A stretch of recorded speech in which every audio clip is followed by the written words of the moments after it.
Hello and welcome back to my channel. Now, if you follow film on social media, you can't fail to have come across a certain list that was published recently in the New York Times.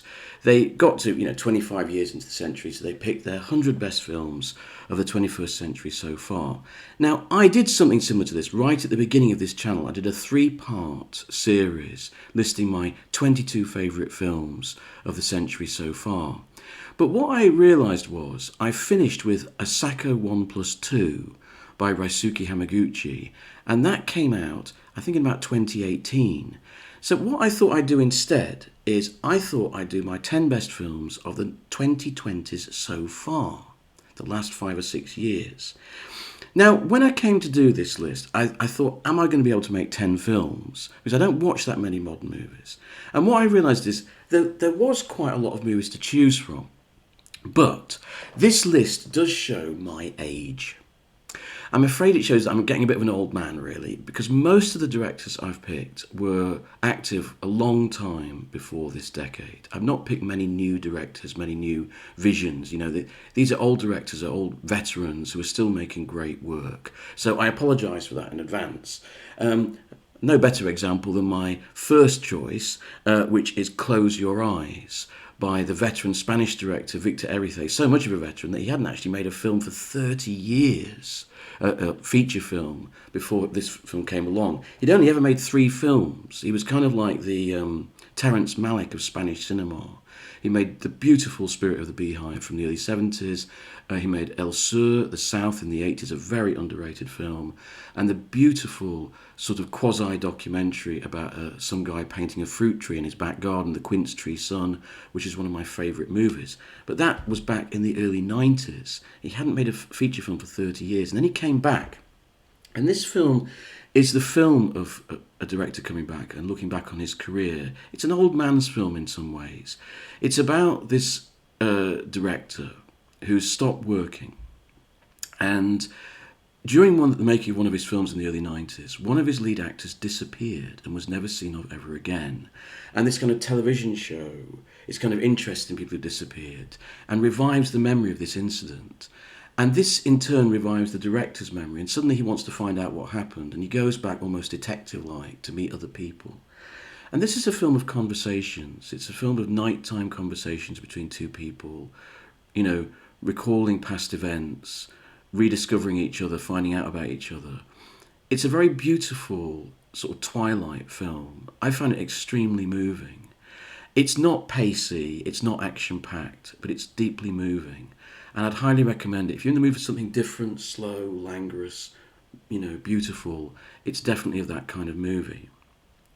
The second film I chose is a movie that I think is probably the single best film I've seen in the last 7 or 8 years. And yet is a movie that's received hardly any attention, despite the fact that it's not that some sort of art house obscurity. It's actually available on Sky Cinema. You could rent it for about £3.50. And this is the movie Eureka. Now, it was directed by an Argentine director, Lisandro Alonso. Now, fair play, Lisandro Alonso's early films are quite hard work. They are hardcore slow cinema. Not everyone's cup of tea, right?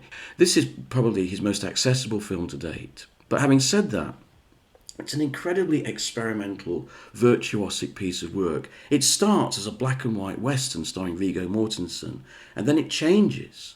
You jump forward in time and in reality to a reservation, a Native American reservation in the US, and the nighttime round of a policewoman trying to, help out sort of drunks and gambling addicts in the night.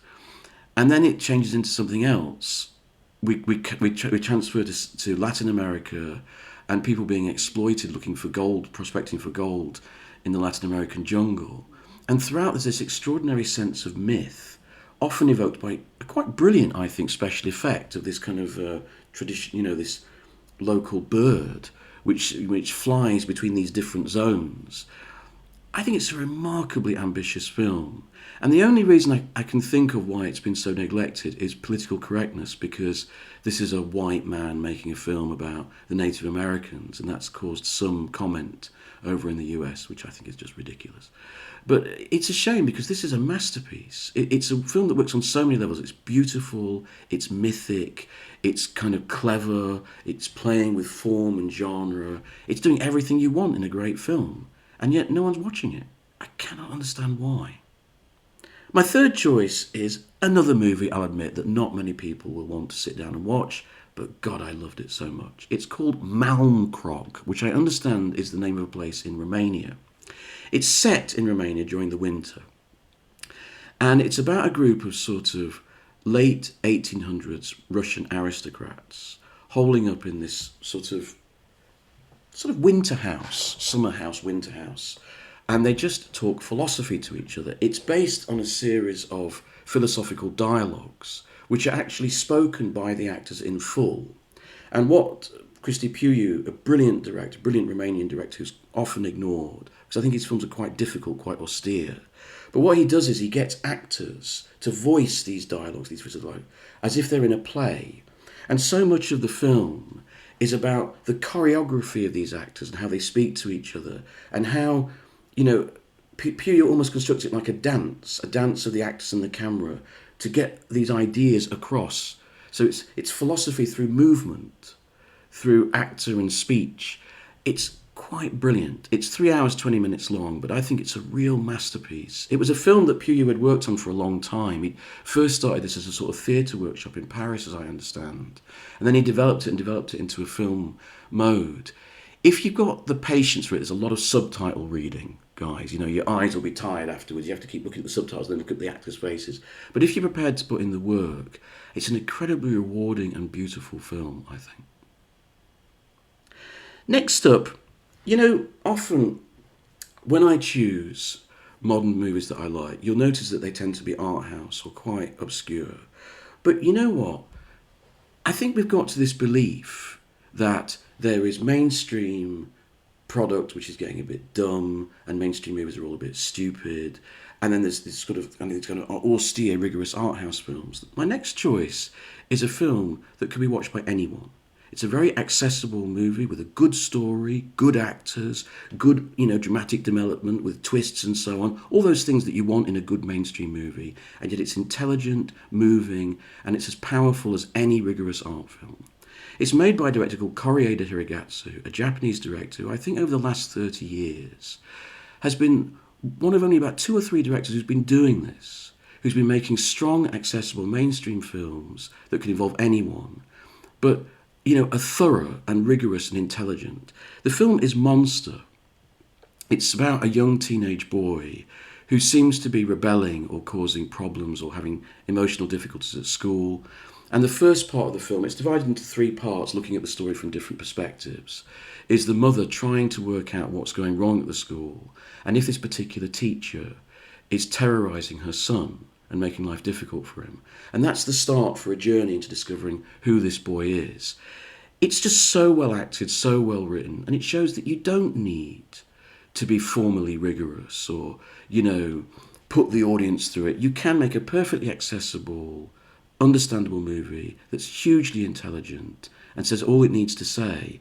I just wish that more people would follow Koreeda's model. It can be done. Hollywood, you can make intelligent movies that are also likeable and accessible. They don't have to be dumb. The 5th choice is another movie that is inexplicably ignored. And that film's got a great title. It's called No Bears. It's by the Iranian director Jafar Panahi. Now, Jafar Panahi, right, I first got into Jafar Panahi when I was a young cinephile. I was hugely into Iranian cinema, the cinema of Abbas Kiarostami and Mohsen Makhmalbaf. And then this new guy came along. He started out as an assistant to Kiarostami. And he started making movies, and they were great. And I thought he was a new voice in world cinema, and I followed him passionately. And then, in about 2010, he got arrested by the Iranian authorities, right? And they actually gave an edict that he should stop filmmaking. Isn't that incredible? Mind you, we say that, but then look at how forces within our own society are trying to stop people having a livelihood or performing comedy or writing comedy simply because of what they think.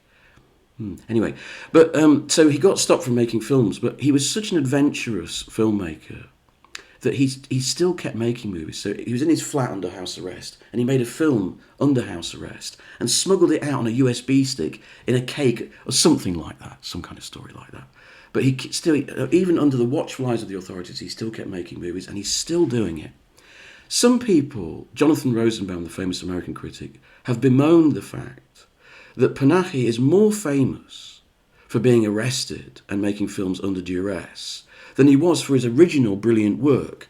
But I think that's a bit unfortunate for Panahi because Rosenbaum keeps saying his later films are overrated. So the poor guy, not only were his original films not watched in the West, but now one of his greatest advocates, Rosenbaum, is saying, don't bother with this stuff that's done after arrest because it's not as good. Give the guy a break, especially because No Bears is a masterpiece. It's a really fantastic film. I can't understand why there's not more, euphoria about it. It plays out all of the things that you like in Iranian cinema and particularly in Panahi's cinema. It's a film about a contemporary subject, people smuggling. A couple from Iran have gone over the border into Turkey and are trying to get people smuggled into Europe. And the film keeps cutting back to Panahi himself, playing himself. He's directing the film remotely because he can't leave Iran. And he's in this little village. And his presence in the village, the people in it are very proud to have him there, but they're also worried because he is someone who is sort of against the authorities, and how's that going to make them look? And so what you get layers. You've got the reality of Panahi in this situation. You've got the unreality of the film he's directing, but also the relationship of the actors, the real actors in Turkey, trying to relay back to Panahi what's going on and how they should work. It's an extraordinary film. It's so intelligent. It's so thoroughly thought through. And I can't understand why it's not more admired. Sixth place, okay, Pacifiction. Now, I've tried many times on this channel to sell Albert Serra. I'm kind of giving up a bit, actually. Albert Serra is a Marmite filmmaker. You either get his films or you don't, and if you don't, you'll hate them, right?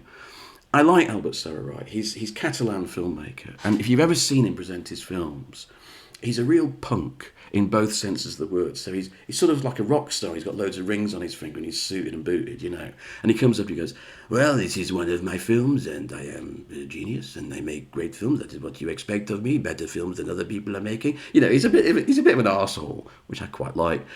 But he does make great films. And I do think that, I've said this before, when I first saw Albert Serra's films, his first two films, Honour of the Knights and Birdsong, I got what they call the shock of the new, what Robert Hughes called the shock of the new, that something that I just didn't even know how to compute. It was something totally different.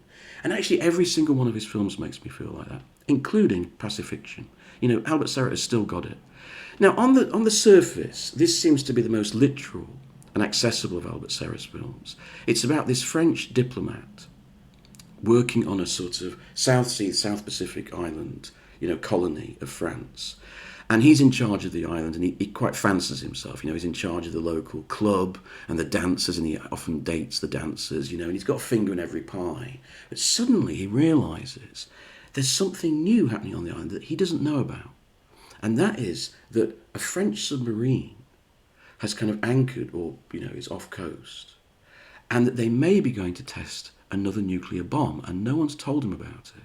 And suddenly his world starts to fall apart. Now, in any other movie, that would be quite a straightforward movie. Nothing is straightforward in Serra. There is no straightforward plot. There are no straightforward heroes and villains. It's just the sense of a world deteriorating, the sense of a man deteriorating. Brilliantly explored. There's so many sequences that stay with you. A fantastic speech he gives to honour a writer who has come to the island. That's a particular favourite of mine. A great disco sequence at the end with a topless DJ. A French submarine captain dancing with a great big Tahitian. You'll know what I mean if you've seen the movie. It's a movie that leaves you with nothing concrete and yet an extraordinary sense of decadence and of the sort of fragility of power.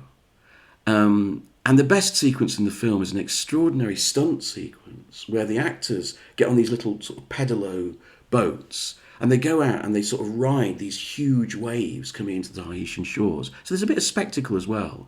If you fancy something different, Serra's Pacifiction is really, really special. Okay, on to my seventh choice, and that is Perfect Days by Wim Wenders. Now, God knows, I am not a great fan of Wim Wenders, especially his more recent films. Oh my God, they send me to sleep. But I absolutely love this film. In fact, I think it's become my favourite of Wenders' films, right? Now, I'll own up to you that part of the reason this film means so much to me is because I identify with it very strongly. It's about a middle-aged guy who works as a toilet attendant. He cleans public toilets in Tokyo, goes around in his little van with his cleaning equipment, goes from one toilet to another, and he goes back to his rather Spartan flat, and he just reads books and goes down to the local restaurant in the tube station for his nightly meal, and he has this very sort of ordered, sparse life. He grows some plants in his back room. He reads a book before he goes to bed at night, and he just loves life. And he spends his lunch times in a square looking up at the trees, and that's it. He's forsaken so much just for the simple pleasures of life. And, I sort of identify with that. I do a rather simple job. I subtitle TV programs. I don't do anything, very... which is very highly paid or involves a lot of responsibility. And I do devote a lot of my life to the simple pleasures of reading and watching movies and walking in nature. So I identify with this movie, okay? And you could argue that it's a bit of an indulgent film of an old guy director. Wenders absolutely indulges himself because this character that he's portraying lives in the past. He's got a tape cassette recorder in his van, and he listens to old music. He listens to Perfect Day. He listens to all the old classic blues. He even listens to the Animals and to the Kinks. So it's all that sort of classic movie of the '60s, all that music of the '60s and '70s, right? But you know what? That idea of keeping yourself in a bubble of the past, well, I do relate to that as well. But it's not just an indulgent movie, this. It's a very beautiful film, and it's a philosophical film. It's taking a simple life and understanding the pleasures of it and also the sort of philosophical motivation behind it. But it's not as simple as that. This is a film that underneath the surface lightness has a streak of pain. And a couple of times in the movie we see the cost of this life that this man has chosen. And it's put into sort of doubt. It's not just presented as the way to be. And it relates back in a way to a film I resaw recently. This gives away a bit of the plot, and that is Five Easy Pieces by Bob Rafelson. They're an interesting pairing, these two films. Also an interesting pairing with this film is De Letzte Man, the Friedrich Murnau silent classic from German cinema in the 1920s. In fact, that was made almost exactly 100 years before the Wim Wenders film. And they're both about, in the Murnau film, Emil Jannings, the great German actor, has been demoted from being the sort of the guy who leads you into the hotel, this plush hotel, and he's very proud of it with his uniform and his top hat, and he's been demoted to being the toilet attendant.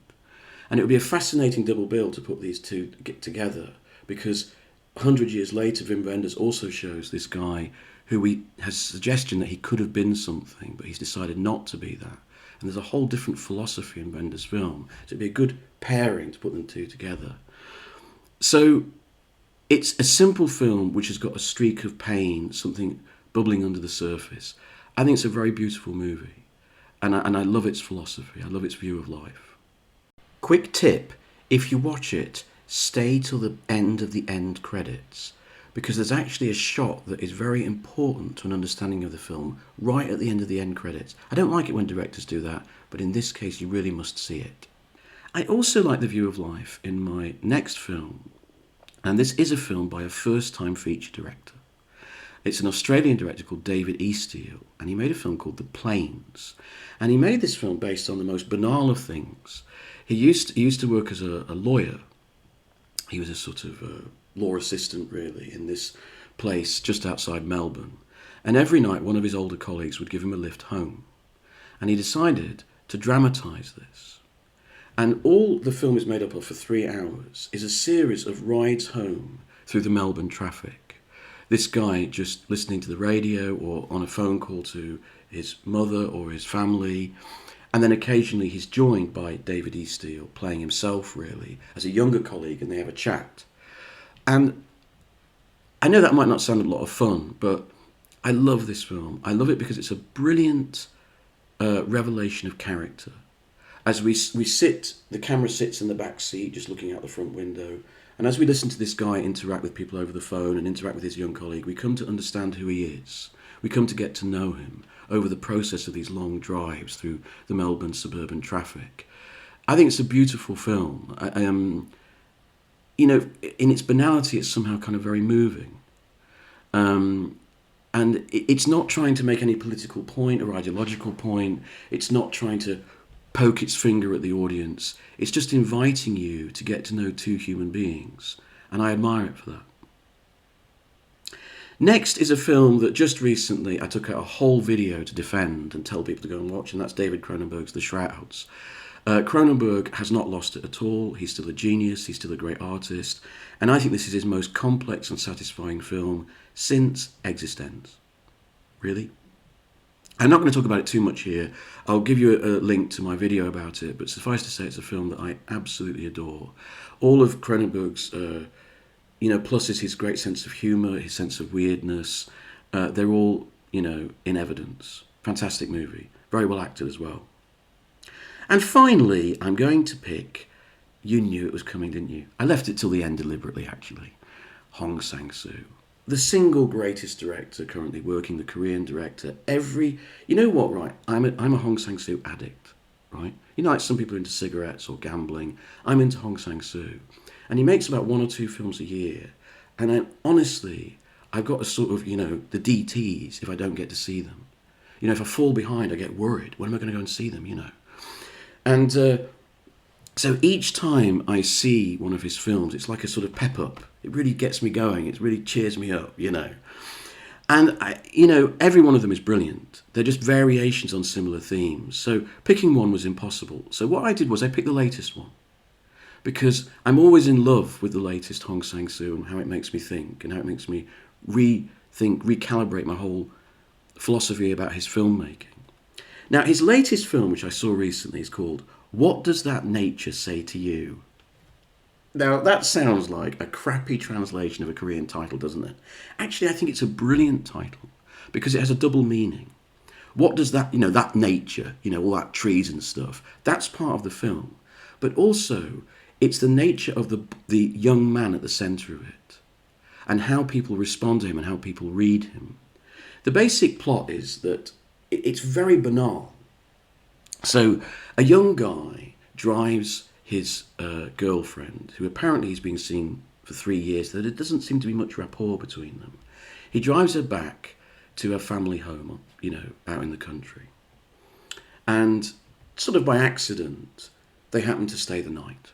And this is the first time he's met his in-laws, kind of thing, right? And at first, everything seems to go very well. And the first half of the movie is just the father showing him the house and this lovely hillside garden, which is a sort of, he's built himself in honour of his late mother, right? And then you get the classic Hong Sang-soo drunken dinner sequence where the truth starts to come out. And what we realise is that this young man is actually the son of a very senior figure in Korean society. He's famous, but he's sort of slumming it. He drives a crappy old car, he wears kind of old-fashioned clothes, he adopts an old-fashioned moustache, all this sort of stuff. And the sister in the house doesn't really, thinks he's a bit of a fraud. And this comes to a head. And that's it. That's all it is. It's just one night in the life of these people. I've said before on this channel that Hong Sang-soo writes haiku. Those 3-line poems? They're very rigid Japanese poems of certain syllables per line. And you get one idea, and then a third idea that is kind of oblique and creates a feeling. And that's what Hong Sang-soo's films are. And what I love about them is when you're watching them, not much seems to be happening. But when you've got the whole thing, you realise how perfectly formed it is. And how every line of dialogue, and how every scene, and how every character interaction is a little part of the grace note of the whole poem and contributes to the whole effect. It's really brilliant filmmaking. People think that Hong Sang-soo is lazy or artless. No. The artless is part of the poetic effect. It's all thoroughly thought through. Where are the characters? How are we seeing them? What shot follows which shot? And once you realise that, you realise how very precisely constructed his films are. This film is a brilliant example. That's partly why I'm picking it. I was so impressed by it, and it moved me so much. And again, I kept thinking about 5 Easy Pieces. that film is now there in every film I watch, because there are some links and resonances. I think this is a brilliant piece of work, superbly acted by Hong's main cast. Give it a try, please get into Hong Sang-soo. He's so good. He's such a rich filmmaker. I can honestly say that this is a simple, cheap little movie, and it's resonated with me as much as any film I've picked on this list. Now, I said at the beginning of this that there were lots of, to my surprise, there were lots of runners-up. I could have picked About Dry Grasses by Nuri Bilge Ceylan, which I think saw the Turkish director back to form and is a really complex and brilliant work of art.